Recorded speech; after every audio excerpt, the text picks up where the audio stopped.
What's up, Obvious Gang? It's Captain Obvious here, and welcome back to another Forza Horizon 5 Let's Go stream recap. Now, today's stream, in my opinion, was a little disappointing, in a couple of aspects that I'll go over with shortly. Some things were talked about that we've been waiting for. Some things that needed to be talked about sadly weren't. Since there are 2 streams left, I decided to change it up, and instead of having me talk about it, we're gonna actually have my friend Vortifine and maybe some other people react to the stream live instead of recording the video afterwards. I think that might be better, and the reactions will be more genuine. First thing they talked about was the Horizon Arcade. They spent about 10 minutes driving around. When I originally watched this, I got confused and I thought that this was Forzathon and it was now 21 minutes long. But this is a completely different thing. This is Horizon Arcade, like I said. Basically, it's just a bunch of little game modes that you do driving around the map.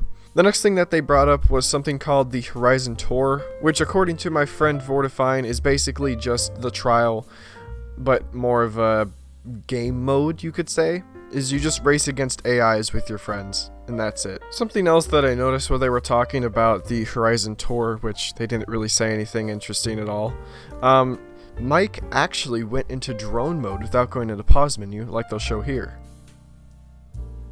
And just like that, he's in drone mode.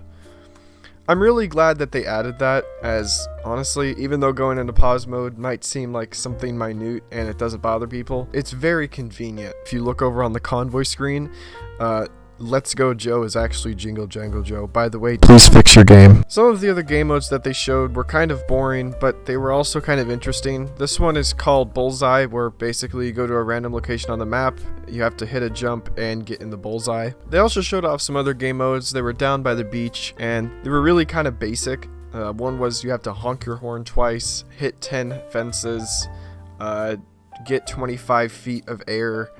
Just really random and kind of basic dumb stuff like that. I don't really get the point behind it, but like I said in previous episodes, they are trying to target this game at younger audiences. The next thing that they talked about was the one and only Horizon Open, where, as you can see here, there is a sort of online racing. In this scene, they didn't really bring up this specifically. They brought up the Eliminator, and playground games and some other stuff. Another point that my friend Avers made was that ranked is honestly just a very toxic place because all people drive are meta and it's just ramming haven. So it's good riddance, you could say. Even though it'd be nice if there was some type of ranking, which I hope there is, though there probably isn't going to be. I'm just glad to see that there is some type of online racing. And then they spent 10 minutes looking at Eliminator gameplay, which was kind of boring. After that, they actually went to the Baja Circuit or Baja Arena, where there's a race that they did, and it was quite nice to see. The circuit itself looked pretty good. They also talked about the gifting system, which for some odd reason, you cannot gift cars to your friends, which would make the most sense, because why would you want to gift a car to random people that you don't know? Why would you want to give them a car? I'll have to say that this track looks very, very fun, and I really cannot wait to race on this one.